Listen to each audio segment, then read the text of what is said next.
Welcome back. We are here with Ben Olin from The Standard, a CrossFit gym in downtown Toledo. Ben, how are you doing today? Good. New Year's started, so. It is great to be chatting with you. It's been a while. It's been like 3-4 years. Yeah, a since long we time. chatted. Yeah. It's been forever. So you've had your gym for like over 6 years. 5 years. 5 years. Yeah. Okay. It is 5 years of actually being open, but yeah.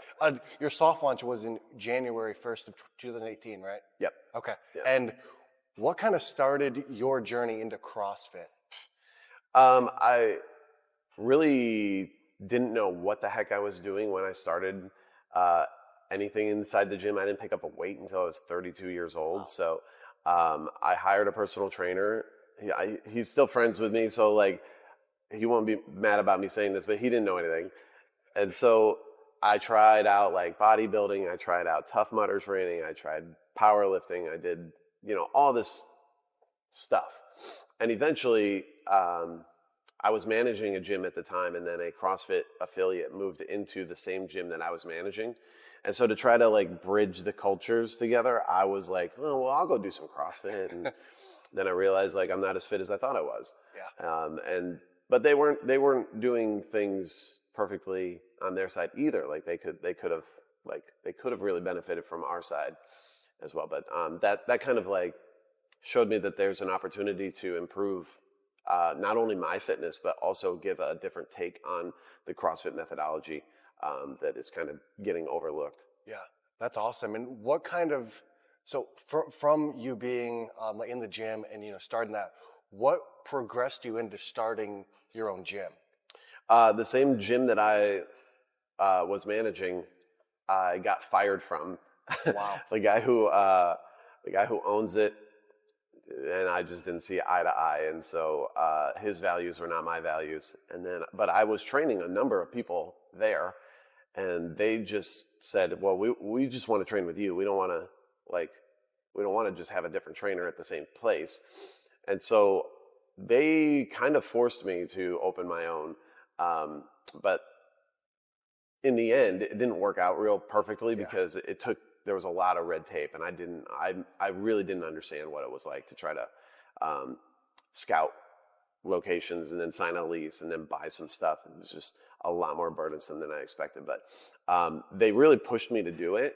And then once it was like the ball was already rolling, like there was no stopping it. So yeah.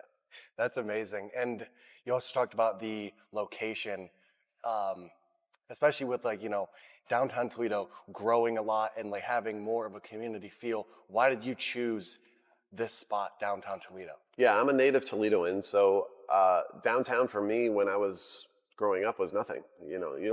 I don't remember going downtown at all. And then I moved to the east side and bought my first house over there. And so I kind of like watched how everything developed. ProMedica moved in, lots of just reinvestment into downtown, and I wanted to be a part of helping with that reinvestment and that reinvigoration of downtown. We've been here for 5 years, just participating in the people who, it's not only people that live here, but like we have a lot of people that drive in from Oregon or South Toledo or Old West End and stuff like that. So they drive in to work out, and so we're serving not only the downtown community, but auxiliary communities as well. And why a CrossFit-centric focused gym and not just like a regular weightlifting gym? CrossFit is the most effective strength and conditioning program methodology that has ever been known to man. They're taking all of the best parts of, gymnastics, weightlifting, powerlifting, cardiovascular training. They're taking all the best aspects and combining them into one program. So like you can get very fit very fast, and you can do it forever if you have the right guidance. But bodybuilding, muscles are nice, but they aren't the end all be all, and you're not working on physical health. You're just working on muscle optimization. If you're going to, do 4 sets of 10 on a bench press, like you're not optimizing your health, you're optimizing your pectoral gains, and so we're really addressing the health aspect and the strength gains, the muscle gains, the cardiovascular gains, the mental health gains, like all those things are like outside But if we just approach your general health like as the core goal, everything else will come with it. So, yeah, that's why CrossFit. And I'll be the first person to say, like, I'm a CrossFit level 3 trainer. There's only 350 of us in the nation. But I'll be the first person to say, like, CrossFit is not perfect. Especially even now as HQ is writing workouts, like some of them are not efficacious on like building fitness. And we should be doing dumbbell curls. Like there's nothing wrong with dumbbell curls. There's just something wrong with doing that every single week, every single year. So, yeah. And I love how you focus on not only like the CrossFit, but like being a healthy human. And I think like that's awesome. And excluding the CrossFit part of it, what else do you think people should be doing to live that healthy life? Oh my God. Well, you obviously have to, we should talk about nutrition. I mean, the answer is nutrition. Nutrition is absolutely everything. Virtually everybody is eating too many processed foods. You're putting garbage in your body that's literally poison. Yeah. Yes. Where our whole culture is kind of like built around alcohol consumption at events. Like if you're going to a football game and you don't have a beer, like you're the weird one. Yeah. And that all sounds like, oh, don't drink, don't eat crap. Well, right, don't. But I do. Yeah. Yeah. It's just you have to be aware of what you're putting in your body. So I tell people nutrition is a lot more simple than what people want to make it seem. If you just eat foods that Jesus could have eaten, or whatever historical figure you want to pick. You want to say like Caesar Augustus, or you want to say like Marcus Aurelius, like, okay, go ahead, that's fine. If it was around during those times, you can eat it, but Snickers were not around. Yeah. M&Ms and Reese's Cups were not around. McDonald's was not around. Soda was not around. They couldn't have eaten it. But could they have made like a hamburger with some cheese? Like they could have. Yeah. Could they have made the white bread that it comes on? Absolutely not. So like, can you have a patty with a bunch of veggies and some cheese on it? Like, absolutely. Yeah, sure. Just don't eat the freaking bread. Yeah. So I think people overcomplicate the nutrition thing. And if you just had that one rule, if Jesus can eat it, then I can eat it, and you followed that like 100%, you would be extremely healthy. Yeah. Oh, I mean, I agree. I think there's so many processed sugars, foods that just like aren't even real. And why do you think they put so much toxic ingredients in our food? Because it's cheap and it gets you addicted. Okay. Then you're gonna buy more. Yeah. It's like, oh, I really enjoyed that soda. And then the soda like kick goes away. You're like, I need more soda. Yeah. Like, hey dude, I enjoyed that. It's like sex. Oh, I like that. I gotta have more of that. It's addictive. It's an addictive experience. It's touching all of the brain chemicals in your brain. The brain chemicals in your brain. The chemicals that like make you happy. Yeah. So, and it's so easy to just be like pop, sip, done. Readily available. So of course it's all scientifically lab created stuff to make you have to come back and get more. Yeah. And to kind of switch gears here, you had a past as a rock star. Yeah. Could you kind of dive into that a little bit?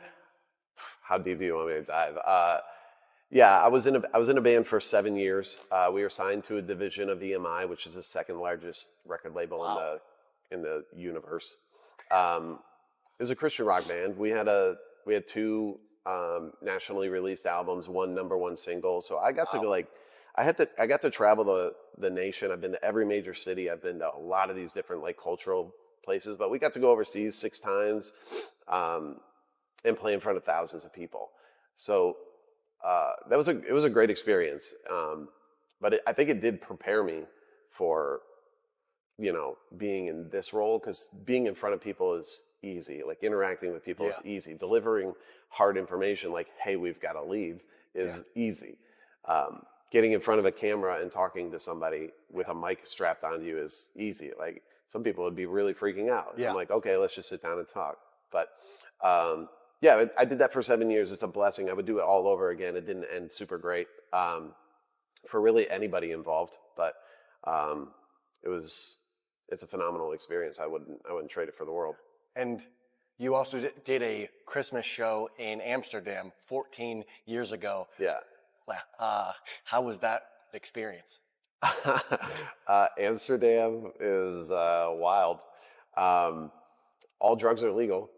I didn't partake in any, but it was fun to watch people walk Yeah. around just like enjoying the hedonistic human experience to the nth degree. Um, but we played a show in the red light district, Wow. and they didn't know that it's Christian music, but it was just funny to be like on the stage in the red light district amongst all the heathens, you know, and playing Christian rock music. So, like I was on the stage thinking like this is the peak of irony at this time, but like I mean I don't really believe in a lot of that stuff anymore. Like I'd probably go to Amsterdam and have a good time now too, but Yeah. yeah, it's a story worth telling for sure. And I have two more questions. Okay. What is one value that you live your life by? Um, I don't think this like answers the question, but I think um, I'm always looking to help first. It's like two words that I try to like apply at all times. Help first. So it allows me to be others centric at all times instead of self centered. I like that. And I think that if we had more people thinking that way, people would get along more. They would be kinder to each other. Our society would be less vitriolic in their opinions and whatever. So I try to help first. The other one, just philosophically, is only worry about the things that you can actually control or have some sort of impact on. So if I have no ability to impact something, then I'm just not going to worry about it. Like I can get upset and have opinions about politics or big soda or Yeah. whatever. I have some like really controversial opinions about Marvel movies that people don't want to hear, but I can't do anything about it. So I'm not going to spend any time like genuinely being worried about it because it's not healthy for me. The mental health goes down, and then I'm frustrated about something that like I can't impact. If I'm frustrated about my body fat, well, I can do something about that. I'm going to eat more food that Jesus can eat, Yeah. and then it will go down. Yeah. But yeah, I think those two things, help first and just control the things that you know you can control. I love that. And if you could have dinner with two people, one person from the past and one person from the present, who would it be and why? Um, Probably Madison.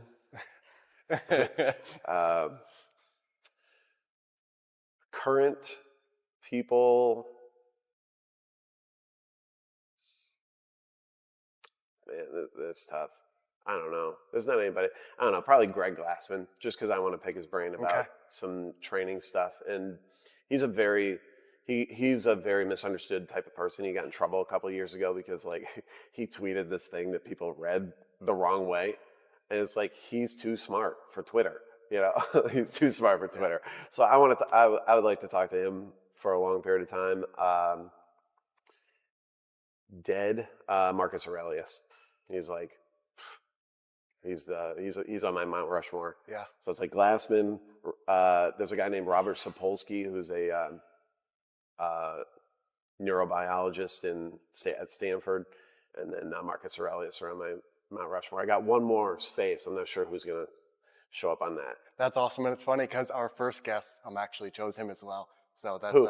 Marcus Aurelius? yeah. Oh yeah. Well, dude, he's got a resurgence, and there's a lot of wisdom to be taken from his meditations book that is like really applicable at this juncture of history.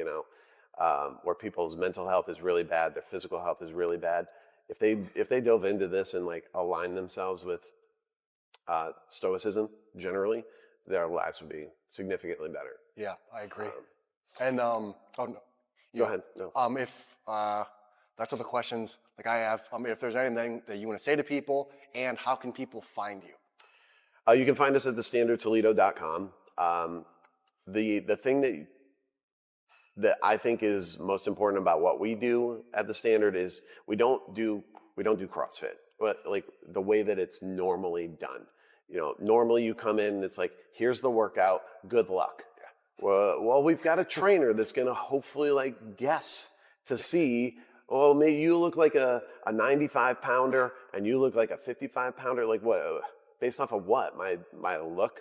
I might have zero skills.